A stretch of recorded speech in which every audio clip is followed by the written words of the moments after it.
Assalamualaikum warahmatullahi wabarakatuh. Selamat datang di channel Kang Mas Urip. Rahayu, rahayu. Semoga sedulur semua yang nonton video ini diberikan rezeki yang melimpah, serta dirahmati dan selalu dalam lindungan Allah Subhanahu wa Ta'ala. Amin ya Rabbal 'Alamin. Pada kesempatan ini saya akan menceritakan atau mengulas sejarah legenda yang ada di Indonesia dan di kalangan masyarakat Pulau Jawa tentang sebuah cerita atau mitos yang sangat kental dengan aroma mistis dan misterinya, yakni tentang asal-usul Kanjeng Ratu Roro Kidul yang memang sudah sangat melegenda dan berkembang tentang keberadaannya di kalangan masyarakat Jawa terutamanya. Disclaimer, mohon maaf jika ada salah kata dan ucap itu murni dari kesalahan saya pribadi. Mohon dimaklumi dan mohon dikoreksi jikalau saya ada salah dalam tutur kata dan ucapan yang tak pantas dalam menarasikan di video ini. Indonesia terkenal dengan berbagai cerita rakyatnya. Salah satu contohnya cerita rakyat Yogyakarta. Dan cerita ini sangat legendaris, yakni cerita tentang Kanjeng Ratu Roro Kidul. Banyak yang percaya akan mistos dari keberadaan Nyi Roro Kidul sebagai penguasa Laut Selatan. Nyi Roro Kidul yang digambarkan sebagai sosok wanita cantik bergaun hijau yang tinggal di istana yang terletak di pantai selatan. Banyak versi dari asal-usul keberadaan Nyi Roro Kidul ini. Salah satunya versi yang banyak diketahui adalah bahwa dulunya Nyi Roro Kidul merupakan anak dari Prabu Siliwangi ke-6. Bagaimana kisahnya? Berikut ini adalah cerita asal-usul dari Nyi Roro Kidul. Dikisahkan dalam cerita masyarakat Tanah Jawa, lebih tepatnya di daerah yang bernama Pajajaran, terdapat sebuah kerajaan purba yang dipimpin oleh Prabu Siliwangi ke-6. Sang Prabu Siliwangi yang memiliki kegemaran berburu hewan di hutan belantara. Pada suatu saat, ia sedang asik berburu dan secara tidak sadar ia telah masuk ke dalam hutan yang lebih jauh. Prabu Siliwangi tidak dapat menemukan jalan untuk keluar dari hutan tersebut.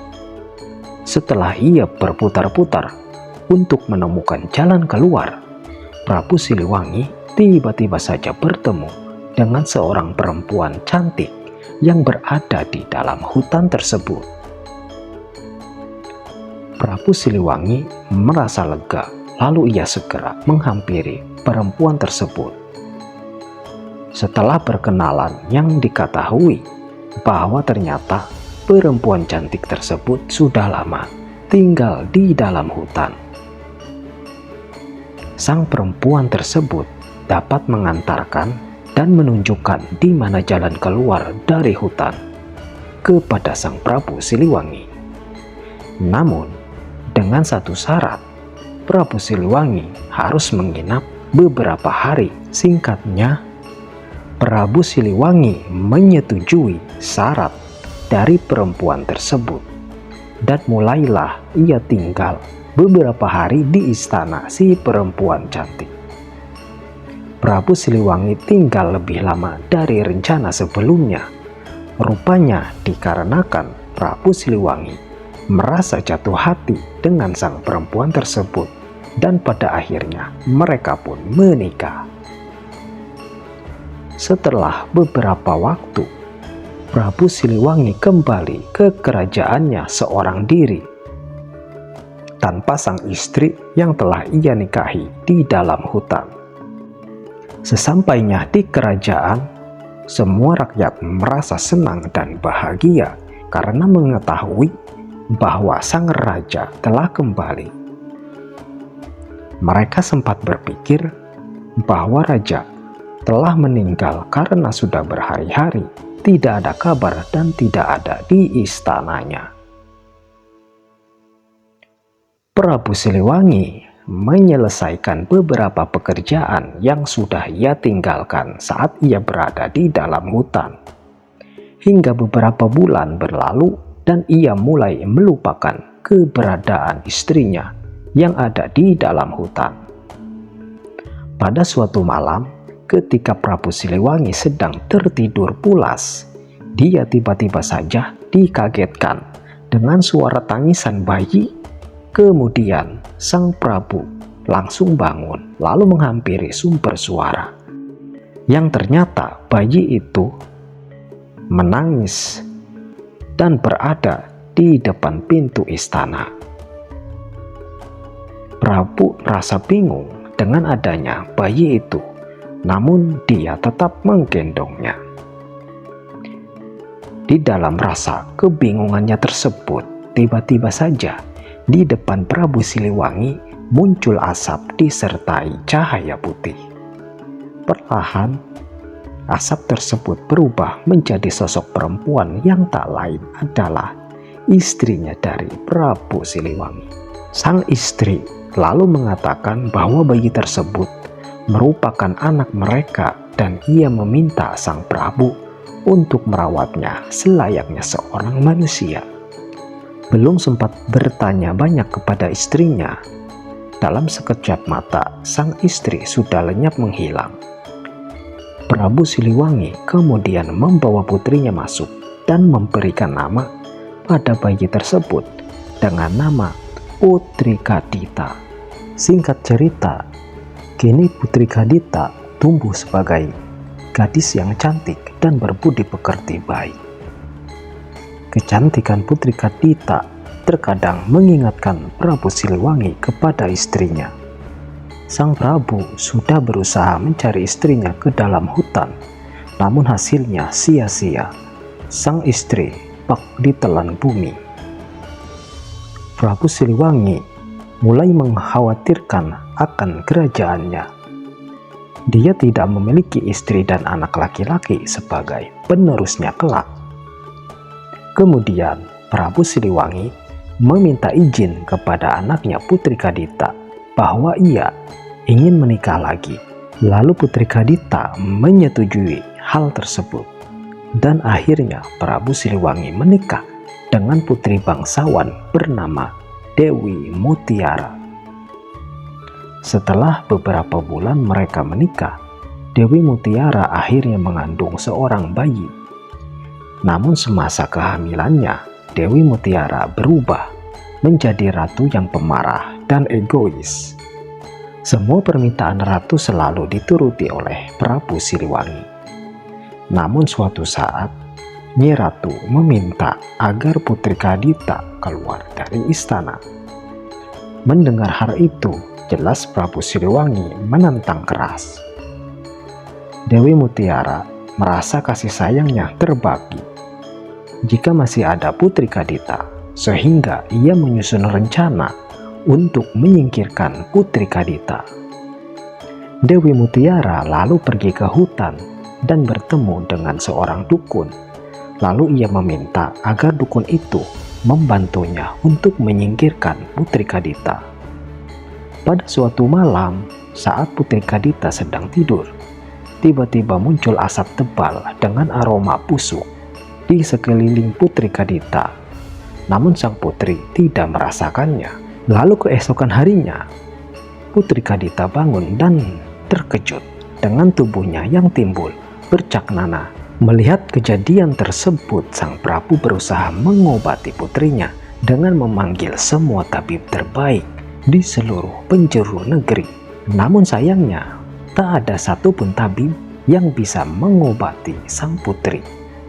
Prabu merasa sedih akan hal itu. Di tengah keputusasaan sang Prabu, Dewi Mutiara mengusulkan niat jahat untuk mengasingkan sang putri agar penyakitnya tidak menular. Karena putus asa, lalu sang Prabu mengiyakan dan meminta putrinya untuk pergi menjauh dari istana. Dengan berat hati, Putri Kadita meninggalkan istana dan pergi ke hutan untuk bertapa. Di tengah bertapanya itu, Putri Kadita mendengar suara yang menyuruhnya untuk pergi ke pantai selatan. Suara tersebut yang diketahui milik sang ibunda atau istri dari Prabu Siliwangi. Putri Kadita yang merasa yakin akan suara itu kemudian berlari ke arah pantai selatan selama berhari-hari. Sesampainya di pantai selatan, suara milik ibundanya itu muncul lagi dan menyuruh Putri Kadita untuk menceburkan dirinya ke dalam air laut. Lalu Putri Kadita kemudian mulai menceburkan dirinya ke dalam laut. Dan ajaibnya, penyakit kulit yang dideritanya seketika sembuh.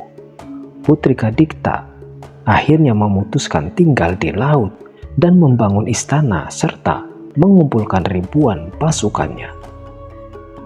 Dari situ, kini Putri Kadita dikenal sebagai Nyi Roro Kidul atau Ratu Pantai Selatan yang sakti mandraguna. Nah, itulah dulur, kisah cerita rakyat Yogyakarta yang menceritakan kisah asal-usul Kanjeng Ratu Roro Kidul yang menguasai pantai selatan. Pesan moral dan pembelajaran dari kisah ini yang bisa dipetik adalah kesabaran yang dimiliki oleh Putri Kadita meskipun ia telah dicelakai. Seperti yang Putri Kadita lakukan, ia bersedia mengorbankan dirinya pergi dari istana untuk kebaikan rakyatnya, walaupun sebenarnya dia dicelakai oleh ibu tirinya. Namun pada akhirnya Putri Kadita kini dikenang dan menjadi mitos kepercayaan masyarakat sebagai penguasa dari laut pantai selatan yang disegani dan dihormati oleh masyarakat sekitar. Sekian dulur asal-usul dan kisah cerita tentang Kanjeng Ratu Roro Kidul atau Nyi Roro Kidul. Mohon maaf jika ada salah kata dan pengucapan dalam narasi pembawaan di dalam video ini. Terima kasih untuk kalian yang sudah menonton. Jangan lupa tinggalkan subscribe dan like agar saya lebih semangat untuk membuat konten berikutnya. Semoga amal kebaikan kalian dilipat gandakan oleh Allah Subhanahu wa Ta'ala. Amin ya Rabbal Alamin.